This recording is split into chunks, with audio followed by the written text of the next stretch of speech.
Bonjour à toutes et à tous, c'est toujours avec plaisir que nous vous retrouvons par ici tous les jours à partir de 12 heures. J'espère que vous allez tous bien. Avec la team du mercredi, nous parlons ce midi de l'agroalimentaire comme secteur en pleine expansion dans Référence.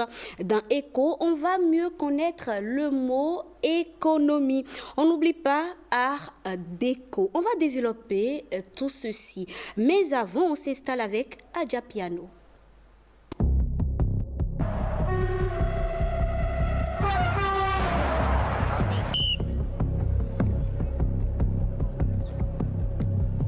Il y a quoi dans le camion? C'est le danger national. Danger national. Tu dois m'ouvrir le camion, tu vas voir. Danger national. Comme ouvrir le camion là, tu vas vérifier. La Javi Janjan de tout dans ce monde. La Javi Janjan de tout. Est-ce que tu me connais? Je viens du Bénin, ta Jeffrey, toi-même tu connais. Toujours dans de beaux plans, le champagne fait mon bonheur. T'es pas invité, mais tu veux la paix, tu vas lui. Appelle mon quai de ta boucle sur mon cellulaire. La Javi Janjan de tout dans ce monde. Est-ce que tu comprends? La Javi Janjan de tout dans ce monde.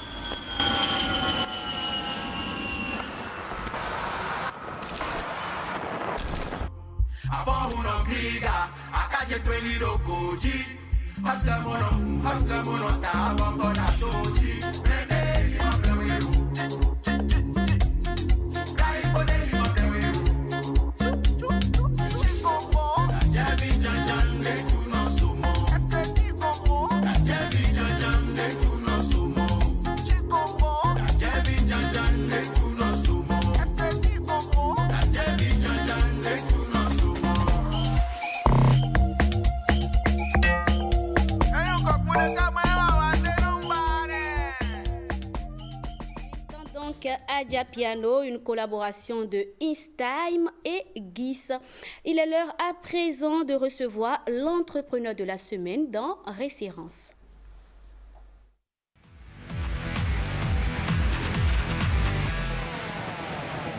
Ariana Silva, bonjour. Bonjour Rebecca, mesdames et messieurs, bonjour. J'espère que tu vas très bien. Ça va, je ne me plains pas. D'accord.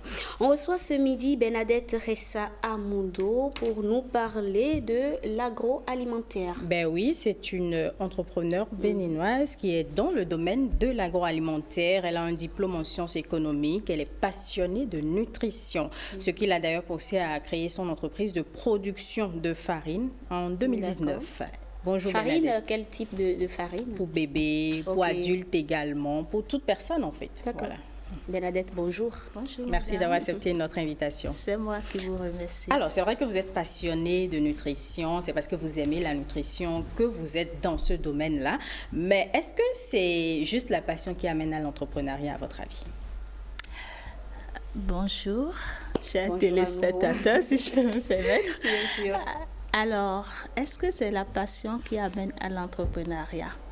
Moi, particulièrement, c'est le désir d'offrir de la qualité aux autres. C'est le désir d'aider les mamans à bien nourrir leurs enfants à travers une bonne bouillie qui m'a amené à l'entrepreneuriat. Ça veut dire qu'en fait, vous êtes parti d'un constat, vous avez voulu régler un problème en fait. Exactement. Un problème que les Béninois ont. Oui. On voit que les enfants ne se nourrissent pas bien toujours, surtout les enfants des parents un peu démunis. On leur donne du n'importe quoi pourvu que le ventre soit rempli, alors que l'enfant a besoin obligatoirement de 5 catégories d'aliments. Qui sont les légumineuses, les produits d'origine animale, les fruits et les légumes, les noix aussi. D'accord. Voilà. Mais vous avez fait les sciences économiques, vous êtes passionné de nutrition. Je suppose que pour vous retrouver dans ce domaine, vous avez dû peut-être, je ne sais pas, faire un recyclage, une formation. Je sais que vous avez tissé des liens avec des spécialistes du domaine, des pédiatres et autres, mais est-ce que ça suffit? Est-ce que vous êtes allé vous-même à l'école de la chose? Nous nous sommes formés, bien sûr. Nous avons suivi plusieurs formations. déjà, on est toute une équipe. On a des pédiatres, des nutritionnistes, on travaille ensemble avec eux. Et en plus, on s'est beaucoup cultivé dans le domaine. Vous savez, quand c'est une passion, on ne se limite pas seulement aux études et tout. Voilà. Mais qu'est-ce qui vous démarque, à votre avis, des autres entrepreneurs? Parce que l'agroalimentaire, aujourd'hui, il y a beaucoup d'entrepreneurs quand même qui se retrouvent dans ce domaine. Même ce que vous faites, il y a beaucoup d'entrepreneurs qui se retrouvent dedans. Qu'est-ce qui vous démarque des autres? Ce qui nous démarque, nous on veut donner, on veut offrir. On ne poursuit pas toujours la rémunération. On a le désir d'aider. Et d'ailleurs, si vous voulez, je vous raconte la petite histoire. Ça a commencé parce que je suis mère, je suis maman. Et souvent, quand je sors avec mon fils, les gens le trouvent bien potelé, bien en forme et tout. Et chaque fois, on me demande, mais qu'est-ce que tu lui donnes? Comment tu fais qu'il soit comme ça, si mignon, si beau? Parce qu'il est mignon, mon fils. Chacun prend son évidemment.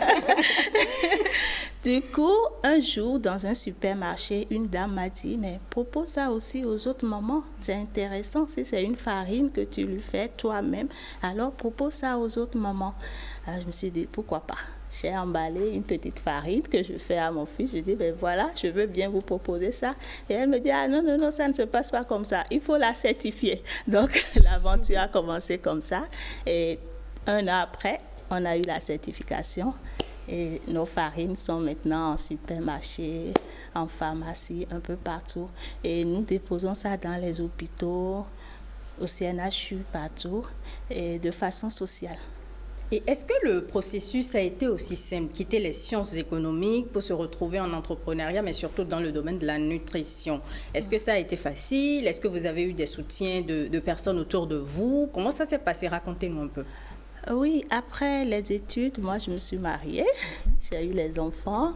À un moment donné, je n'ai pas cherché à travailler. C'est le moment de remercier d'ailleurs mon mari qui s'est bien occupé de tout. Alors, comme je vous l'ai rencontré, en fait, mon père était entrepreneur, donc je peux dire que j'ai l'ADN de l'entrepreneuriat. Du coup, j'ai toujours voulu vendre de petits trucs, d'offrir, de partager. Et voilà, avec l'histoire de la dame qui m'a dit, ben, pourquoi tu ne proposes pas la farine? Ça s'est fait tout seul. Voilà. Alors, la collaboration avec les spécialistes du domaine, les pédiatres, les acteurs du secteur, comment est-ce que tout ça a été coordonné? Est-ce que ça a été aussi simple de les associer à la chose? Ça n'a pas été difficile parce que déjà, nous allons avec nos farines. Nous leur offrons ça, de tester ça. D'accord. Sur le patient, sur un les peu bébés. Comme les délégués médicaux, en fait. Parce que les délégués médicaux vont avec des produits vers des médecins, échantillons, des échantillons qu'ils testent et tout. Voilà. Et la plupart des pédiatres ont adoré le résultat. Nous avons une farine qui peut donner 500 grammes à l'enfant par mois. Wow. Tous les mois, dès que l'enfant prend la farine, l'enfant peut avoir 500 grammes. Alors, ça aide rapidement à donner du poids aux enfants en situation de malnutrition sévère et modérée. Et Dieu sait que nous en avons beaucoup au Bénin. Du coup, naturellement, la collaboration a commencé. Et puis, les pédiatres peuvent me dire, ben, j'ai tel cas, si vous pouvez me faire une composition comme ça. Je dis, mais pourquoi pas? Et on va au laboratoire. Et avec un peu de temps après, on arrive à sortir la farine. Alors, tout à l'heure, vous avez dit que, en quelque sorte, le premier objectif d'un entrepreneur, c'est pas forcément de se faire de l'argent, c'est d'aider les autres, de régler un problème. Mais est-ce que c'est tout? Il faut bien se nourrir, il faut bien s'habiller, il faut subvenir à ses besoins. Donc, forcément, il y a l'aspect financier qui intervient. Mais l'argent vient après. Il ne faut pas d'abord viser l'argent. C'est l'erreur que beaucoup font. Et quand vous commencez à vendre un produit et que vous voulez tout de suite gagner de l'argent pour satisfaire vos besoins, vous allez vous décourager très vite. Parce que l'argent ne vient pas tout de suite. Vu les besoins illimités que nous avons, et nous sommes au Bénin, on se connaît, les gens sont toujours là à dire c'est trop cher. Même si vous donnez, ils vont vous demander en plus. Donc, du coup, je pense qu'il faut avoir l'amour de la chose. il faut pouvoir aimer ce qu'on fait. D'où la passion. D'où la passion. Sans passion, vous avez commencé sans la passion d'abord. Quand on vous écoute, vous avez parlé d'un constat. Vous êtes parti d'un constat et c'est à partir de là que vous avez commencé le métier. Mais est-ce que votre passion est née un peu plus tard, après le constat? Ou la passion était toujours là en fait? Je vous ai dit que je faisais les farines pour mes enfants. Donc ça veut dire que je me suis cultivée pour sortir ce qu'il faut pour mes enfants. La passion pour la nutrition, je l'ai tout naturellement. Mais pourquoi à la base, pourquoi vous n'êtes pas allé faire une formation dans le domaine et vous êtes allé vers les sciences économiques? Quand on termine le lycée et qu'on devrait aller à l'université, souvent on veut être bureaucrate. Alors on a choisi la science économique dans le temps, on a terminé, mais après on a compris que ce n'est pas vraiment là que nous voulons aller. C'est vrai, ce n'est pas là, mais aujourd'hui, est-ce que ça ne vous sert pas? Tout ce que vous avez eu à apprendre en sciences économiques. Beaucoup. Nous avons appris la gestion, ça nous permet de gérer notre entreprise. Donc, on a appris beaucoup, ça sert. Il faut toujours avoir une formation, je pense. Et ça sert beaucoup. D'accord. Aujourd'hui, d'accord, vas-y. Alors, vous êtes dans le domaine, ça fait combien d'années déjà? 5 ans. Vous avez connu des échecs? Beaucoup. Comment est-ce que vous les avez surmontés? Comment on l'a surmonté? On prend ce soir, on se dit voilà, j'ai fait cette erreur, il ne faut plus que je recommence. Mais mentalement, comment est-ce qu'on se sent quand on connaît des échecs dans l'entrepreneuriat? On a envie d'abandonner. On se dit à quoi ça sert? Pourquoi je fais tout ça? Et d'abord, vous n'avez pas les premiers qui vous soutiennent, ce n'est pas d'abord l'environnement. Parce que la famille ne vous aime pas, mais la famille veut vous protéger. La famille trouve que vous souffrez trop, vous gênez trop. Il faut laisser tomber. Donc, il faut vraiment avoir le courage de continuer et de viser loin. C'est-à-dire, il faut voir loin. Nous, on a une grande vision. Du coup, là où on est, c'est trop petit par rapport à là où on va. Donc, on est obligé de continuer. Et ce que je note avec Bernadette, c'est qu'aujourd'hui, elle a essayé de conquérir le marché béninois, mais en même temps, désormais, elle est sur le marché ivoirien également avec ses produits. Alors, comment est-ce que ça a été possible? C'est le moment de remercier mes collaboratrices et mes collaborateurs. Quand vous avez des collaborateurs qui acceptent la chose avec vous, qui acceptent, ça veut dire, même quand vous n'arrivez pas à les payer, ils sont là, ils veulent que ça réussisse, ils veulent évoluer. Là, ça aide beaucoup. Alors, si nous sommes en Côte d'Ivoire, un jour, nous sommes levés, nous avons dit, mais le Bénin est petit. Pourquoi on va rester seulement? Pourquoi on va rester? Pourquoi ne pas tenter l'aventure ailleurs? Donc, on s'est dit, j'ai appelé ma collaboratrice, j'ai dit, bon, j'ai une opportunité, et ça, c'était une opportunité, c'était au retour d'une réunion à la Chambre de commerce. Et on nous a parlé de cette opportunité, je ne sais pas si je peux en parler ici. D'exporter vos produits. D'exporter nos produits. Alors, j'ai dit à ma collaboratrice, mais est-ce que toi, tu veux aller t'installer là-bas? Minimum 1 an. Elle a tout de suite dit oui. Waouh. Donc, c'est comme ça. En fait, le choix aussi de ces collaborateurs forcément impacte sur le rendement, n'est-ce pas, de l'entreprise. C'est ça, hein? C'est tout à fait ça. Voilà. C'est tout à fait ça. Mais on ne peut pas toujours choisir au premier regard. Donc, c'est là qu'il faut prier. Mais tout de suite, en fait, oui, au-delà de la prière, tout de suite, à partir de quel moment vous comprenez que tel ou tel collaborateur est prêt à être avec vous jusqu'au bout? Je peux lui faire confiance. À quel moment vous comprenez ça? À quel moment, je ne saurais vous dire, mais dans son comportement. D'accord. Oui. Vous comprenez tout de suite. Après un bref moment, vous pouvez savoir. Dans son comportement, qu'est-ce que vous mettez dans son comportement très rapidement? Je l'ai dit tout à l'heure, des gens qui sont prêts. Qui sont prêts, dynamiques, présents. Et puis des gens qui vous donnent des idées. Voilà. Ils vous conseillent, madame, si on faisait ça, je pense que ça va aller. Je pense que si on essayait ça, ça peut donner. Et puis, vous prenez l'idée, vous remarquez que ça marche. Super. Et depuis 1 an, elle est là-bas, votre collaboratrice en Côte d'Ivoire? Elle est partie il y a 4 mois. D'accord. Mais elle va faire 1 an. Ok. Et ça se passe bien? Vous avez de bons résultats, de bons retours? C'est une fille très dynamique. Elle se bat sur le terrain. D'ailleurs, nous sommes à la fois de la CAN et puis ça se passe très bien. Ah, mais c'est bien. Ariane Da Silva, vous avez fini avec vos questions? Oui, j'ai fini. Je pense qu'on a abordé l'essentiel. D'accord. Et on vous souhaite bon courage et bon vent. Merci beaucoup. Ariane, merci. Bernadette Ressa Amundo, merci également à vous pour ces précisions. Avec vous, on parlait de l'agroalimentaire comme secteur en pleine expansion au Bénin. Merci de rester encore avec nous sur le plateau. J'espère que vous n'êtes pas pressé. 45 minutes, ça passe très vite. Alors, il est l'heure de mieux connaître un mot dans Écho.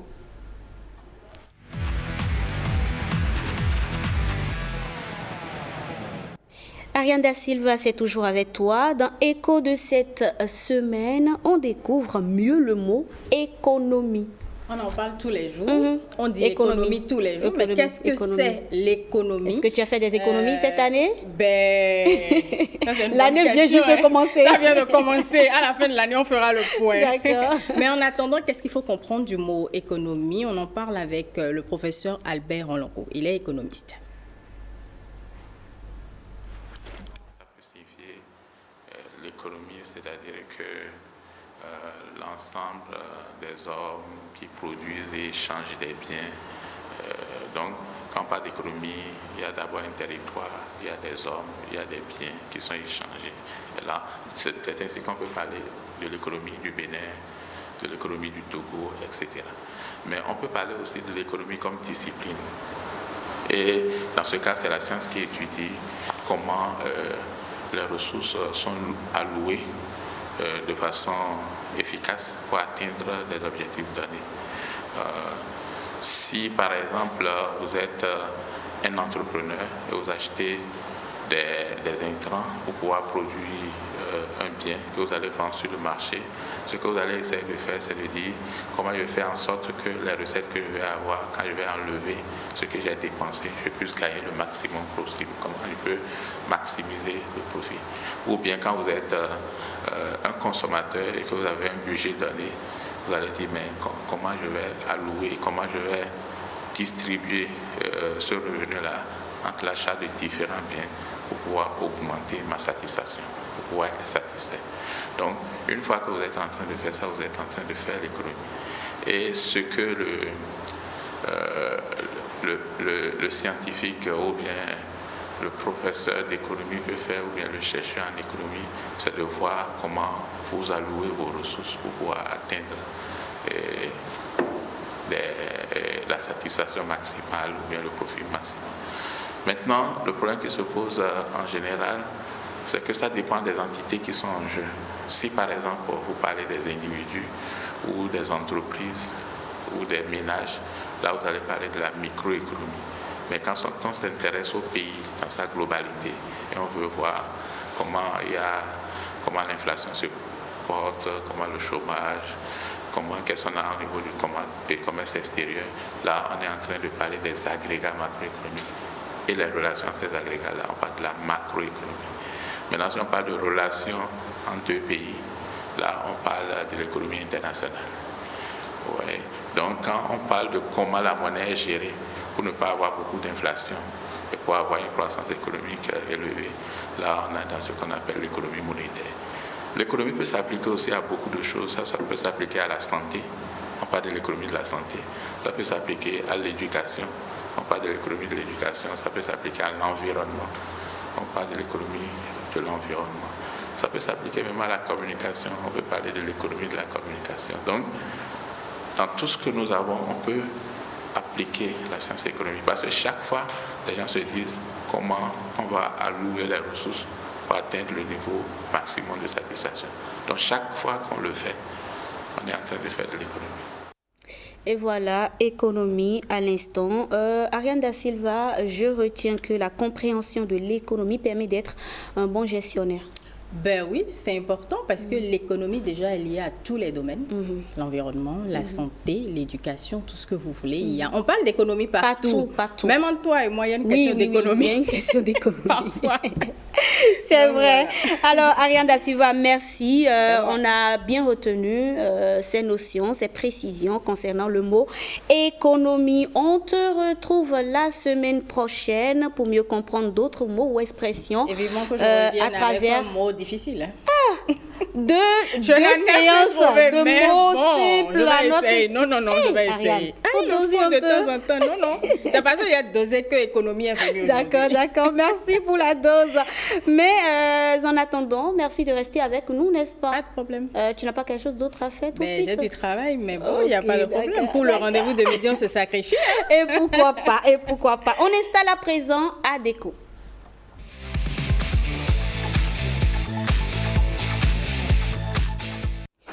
Quand on parle de résine, qu'est-ce que cela vous évoque? J'ai envie de vous poser la question. Vous en avez déjà certainement entendu parler, surtout chères dames, puisque c'est un thème qui revient souvent quand on parle de prothèses angulaires. Mais ici, nous parlons d'une résine qui s'invite dans la décoration. Il s'agit de la résine époxy. Il y a-t-il une différence? On le saura avec notre invité, Adam, notre invité, oui, qui a fait un peu de bruit pour nous montrer que oui, il est effectivement là. Toutes nos excuses pour la qualité. Alors, Adam Moumouni Assouma, bonjour. Bonjour. Vous êtes professionnel en travaux de décoration d'intérieur et consultant des travaux de résine époxy. Déjà, je vais vous aider. Vous pouvez m'envoyer le tableau, objet de tout le bruit de tout à l'heure, pour montrer aux téléspectateurs. Envoyez tout doucement. Voilà, tout doucement. Waouh, c'est bien lourd, c'est bien lourd. Alors, je ne sais pas comment on va faire pour montrer aux téléspectateurs, mais voilà, comme ça, voilà. Et c'est grâce à la résine époxy. Alors, à nouveau, Adam Mouni, bonjour. Bonjour. J'espère que vous allez très bien. Voilà, je montre aux téléspectateurs rapidement. J'espère que vous allez bien. Je vais toujours bien. Alors, j'avais commencé par le dire dans mon introduction. La résine tout court, la résine époxy, y a-t-il une différence? Il y a une différence. D'accord. Et la différence?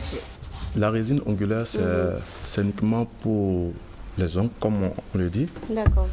Et c'est en petite quantité, contrairement à la résine époxy, qui permet de faire revêtement du sol et surface, tableau d'art, des boucles d'oreilles, des porte-clés et étanchéité définitive, beaucoup d'autres choses. D'accord. Donc, il y a réellement une différence entre ce que nous utilisons pour les ongles là et la résine époxy. D'accord. Quelle est justement la particularité de la résine époxy? Comme le disent mes formateurs, c'est très très durable. Très très durable. Dans quel sens? En matière de, lorsque vous le mettez au sol, vous revêtissez vos sols, par exemple, il n'y a pas encore un revêtement de sol qui est durable, puisque la résine actuellement dans le monde. D'accord. Même marbre, on peut les comparer, mais la résine est très très durable lorsqu'elle est bien posée au sol. Elle est beau, très magnifique. Je ne sais pas, c'est très très joli. À l'image, les téléspectateurs sont en train de découvrir aussi d'ailleurs. Ariane Da Silva, qu'est-ce que tu penses de la résine époxy? Je confirme que c'est très beau. C'est d'ailleurs quelque chose que je vois habituellement sur les réseaux sociaux. Des vidéos sur lesquelles tu tombes, tu vois des personnes qui fabriquent je ne sais pas, des objets de décoration ou des trucs, je ne sais pas, la Saint-Valentin par exemple arrive, tu vas voir un truc avec love ou un truc comme ça. Moi, j'ai toujours trouvé ça très beau. Je ne savais pas que c'était quelque chose qui était très développé chez nous aussi. Donc, et qui se fait au Bénin. Oui, je ne savais pas. Je savais pas. Alors, sur quel support peut-on appliquer la résine époxy? Sur tout support, sauf les sachets flexibles, les plastiques flexibles, c'est tout. Le bois, qui est d'abord grand allié de la résine époxy, et le sol carrelé, peu importe le support, sauf les sachets plastiques. Les sachets plastiques. Oui. Quelles sont les différentes étapes pour obtenir un tel résultat? Il y a plusieurs étapes. Hein. Rapidement, on va résumer. Tout d'abord, il y a d'abord une première couche. Lorsque le support sur lequel vous collez votre résine est prêt, il y a la première couche qu'on appelle le primaire. D'accord. Et il y a après le mid-coat, une deuxième couche, après une troisième couche. Maintenant, c'est dans mid-coat qu'on prépare notre motif, ce que nous voulons faire. Voilà un peu. Maintenant, il y a encore plusieurs motifs qu'on peut mettre au sol, c'est-à-dire les motifs peuvent être métalliques, reflecteurs comme le miroir ou 3D. Ok. Voilà. Alors, comment choisit-on les couleurs pour les agencer? Tout d'abord, si je veux faire un tableau d'art, si c'est un tableau mosaïque ou un tableau abstrait, je vois ce que le client veut, il demande. D'accord. Mais particulièrement moi, je travaille selon mon inspiration. Et justement, qu'est-ce qui vous inspire généralement? L'océan. Je n'ai trop même hein, les vagues, on fait les vagues avec la résine, ça oui, je l'ai fait trop. Mais en dehors de ça... Regardez même à l'image là, ça c'est l'océan. Voilà. Franchement, c'est magnifique. Ça, c'est l'océan. C'est magnifique. Ce sont vos créations? Et ça, non, ça c'est l'une de mes apprenants et de mes formatrices. L'une, elle est actuellement en Angleterre. D'accord. En Angleterre, elle m'a formé et voilà un peu. Bernadette, vous connaissez la résine époxy? Oui, je vois ça souvent sur les réseaux sociaux aussi. Alors, au Bénin, vous êtes le seul à le faire, à le réaliser. Est-ce que déjà pour vous, ça a été difficile de comprendre, de mieux assimiler tout ça? Et est-ce qu'à votre tour, vous l'avez enseigné à d'autres Béninois? Oui, je ne suis pas le seul à le faire au Bénin.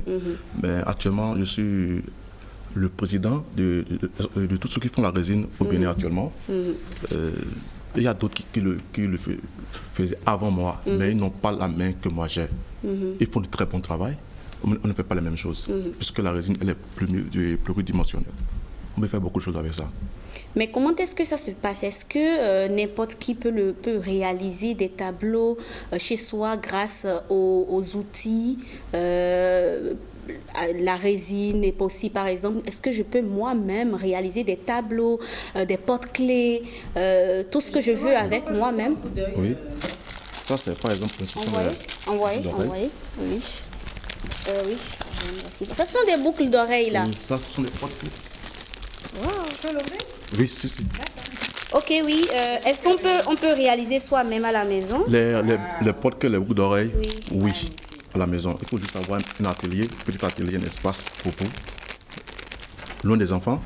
Pour vous protéger, un gant, masque, lunettes de sécurité, vous travaillez. Mais justement, la résine n'a pas des conséquences sur la vue, l'odorat et tout ça. C'est vrai que ça a une odeur. Je vais parler tout à l'heure de masque de protection pour se protéger. C'est pour se protéger. C'est pour se protéger. D'accord. Bon, moi, je suis habitué à ça, mais malgré ça, je me protège. Je dis souvent à mes apprenants, protégez-vous.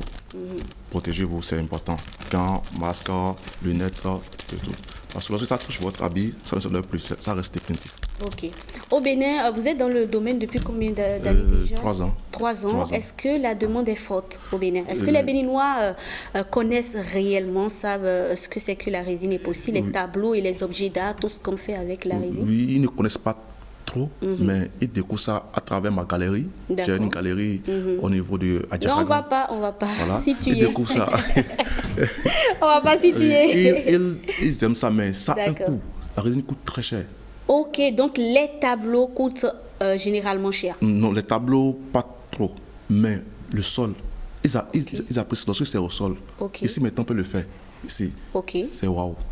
On peut le faire sur le plateau, c'est ça? Oui, c'est waouh. Ok, d'accord. C'est waouh. Et c'est comme ça. D'accord. J'imagine un peu l'effet. Ariane da Silva, tu as peut-être quelque chose à ajouter avant que je ne conclue? Je trouve que c'est vraiment bien. Que ça existe au Bénin, bon, même si c'est cher, c'est quand même quelque chose. Pas très cher. C'est quand même quelque chose de positif. Je pense que les choses évoluent et j'espère que de plus en plus beaucoup de gens vont s'intéresser à la chose parce que c'est très beau. Moi, je trouve ça magnifique. J'aime franchement, beaucoup ce tableau. C'est très beau. Très beau et franchement c'est naturel en fait. Regarde le tableau tout à l'heure avec les vagues, franchement c'était magnifique. Tu t'imagines tu as ça chez toi? chaque soir. Ou chaque matin, quand tu te réveilles, tu vas regarder ça avec avant un de verre. Non, tous les soirs avec un verre de vin à la main. D'accord. Vous explorez les vagues, mais de loin. Bon courage. Merci beaucoup. Adam Moumouni Assouma, un mot à ajouter très rapidement. Je tenais à vous dire un grand merci pour l'invitation. C'est un plaisir par ici. Merci. Je rappelle que vous êtes professionnel en travaux de décoration d'intérieur et consultant des travaux de résine époxy. Et avec vous, on parlait de la résine époxy, un incontournable en matière de décoration. Et puisque qui parle de décoration parle forcément de propreté, on va installer mon dernier invité du jour. Oui, rejoignez-moi sur le plateau. Quoi? Ah oui. C'est un tableau. Qu'est-ce que c'est? Une planche pour faire quoi? Une planche de cuisine? À la cuisine? À la cuisine. Sérieux? Ou sur la table à manger. Ok. Wow. Ok. Non, ça ne fait rien à ça. C'est Ça très ne durable. gratte pas. Ça ne gratte pas. Non. Ça, c'est du bois. D'accord. Alors, donc, je l'installais à l'instant. On parle de propreté à présent. C'est une activité de la start-up From 229. On parle de la campagne Clean Up Tour. Osnel, bonjour. Bonjour. Vous êtes membre de la start-up From 229, c'est bien ça? Bien sûr. Alors, la campagne Clean Up Tour, qu'est-ce que c'est? Alors déjà, merci beaucoup. Comme vous avez déjà su le dire, la campagne Clean Up Tour, c'est une activité connexe de From 229 qui a débuté le 3 février dernier.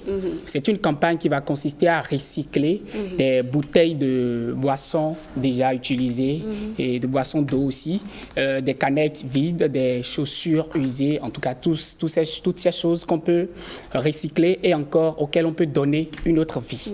Donc cette campagne a commencé et vise 5 grandes villes, à savoir Porto Novo, Adjara, Akpo Misirité, Cotonou et Calavi. On a débuté le 3 février dernier à Porto Novo avec l'appui du Labis et nous comptons continuer jusqu'au 17 février prochain. D'où est partie l'idée?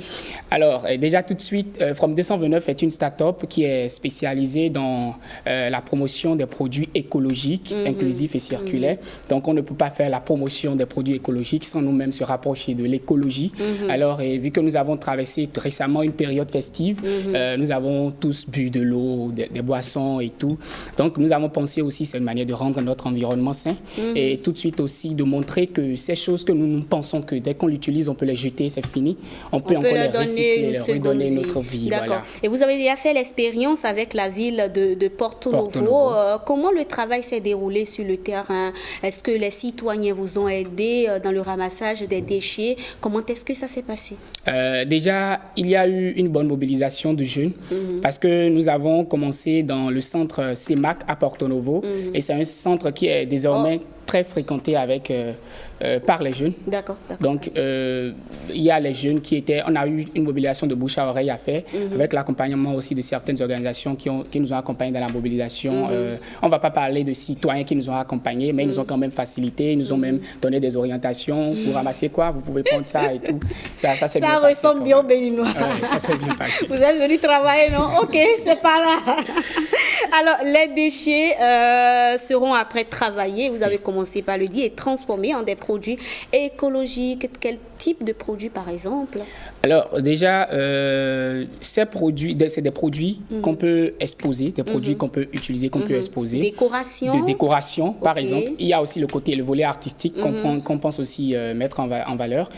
Avec ces objets, on peut aussi fabriquer des marionnettes avec lesquelles on peut éduquer. Je ne veux pas parler que de s'amuser. Donc, c'est aussi le volet social qui est en train d'être inclus et tout. Il y a plusieurs produits qui seront... déjà, le 2 mars prochain, à la fin de la campagne, il y a la journée qui sera dédiée pour d'abord un panel avec les spécialistes qui viendront parler des défis environnementaux. Et ensuite, il y aura des ateliers pratiques qui vont consister à la fabrication, la transformation de ces déchets maintenant avec les jeunes qui sont... D'accord. Il parle là de la transformation des déchets. J'ai envie de vous demander sur le plateau. Et déjà même, avec la résine époxy, on peut le faire? Un tableau avec des déchets recyclés? Bien sûr. J'en ai. Ah bon? Par exemple, moi, j'ai regardé des tableaux d'art avec des bouteilles de vin ou de champagne. Parce que ces bouteilles ne sont pas réutilisables très souvent. Les bonnes dames n'achètent pas. Effectivement. Maintenant, lorsque vous utilisez un champagne, vous ouvrez un champagne, c'est lors d'un mariage, anniversaire ou communion quelque chose. Moi, je prends la bouteille, je fais un tableau et je vous le donne. Vous donnez ou vous vendez à la personne? Ça peut être une commande, ça peut être un cadeau. D'accord, ok. J'ai déjà eu les deux cas, mais vous mettez ça devant, ça c'est quoi? Lorsque j'ai eu mes 20 ans, lorsque j'ai eu mes 30 ans. J'avais bu ce champagne. Mais on traduit aussi, lors d'une soirée, si on sort, on boit quelque chose rapidement, il y a un souvenir là, on prend la bouteille, je fais un tableau avec ça. Comme quoi, on devrait normalement tout recycler. Ariane Da Silva, la campagne Clean Up Tour, qu'est-ce que tu en penses? Moi, je trouve que c'est une très belle initiative. J'ai déjà vu des initiatives pareilles où des gens recyclent, donnent une nouvelle vie à des objets usés. Moi, j'ai déjà fait l'expérience des pneus usés qu'on rencontre. Vous voyez des gens qui décoratifs. Oui, pourquoi pas des sièges même pour la maison, des fauteuils, tout ce que vous voulez. Donc, je trouve que ce sont des initiatives à encourager. Et si tous les Béninois pouvaient réfléchir comme ça, je pense que notre environnement se porterait mieux. Isabelle. Bernadette. Ah, Bernadette. Autant pour moi. Autant pour moi, Bernadette. Qu'est-ce que vous pensez de je la leur dis campagne déjà Clean Up félicitations parce que c'est pas facile d'aller ramasser les déchets des autres. Félicitations et je leur souhaite du courage et j'espère que vous aurez beaucoup d'aide pour continuer. Osnel, vous êtes seule au sein de la Start-up From 229? Non.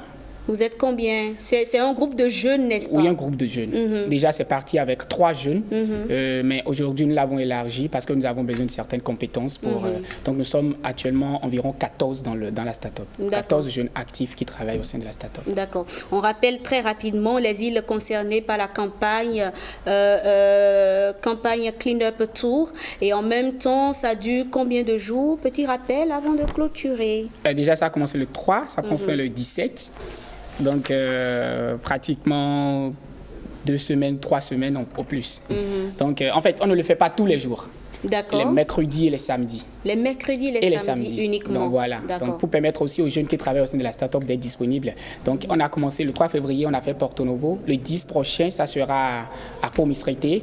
Le 14, c'est simultanément à Djara et Cotonou. Et le dernier tour, ça sera à Calavi le 17 prochain. D'accord. Mais est-ce que vous envisagez l'étendre à toutes les villes du Bénin? Parce que la propriété, ça concerne tout le monde, n'est-ce pas? Oui, effectivement. Il faut dire que il faut commencer d'abord peu. Déjà, nous, notre environnement, c'est l'environnement le plus fréquenté. On est en train de faire un truc, donc il faut le rendre sain.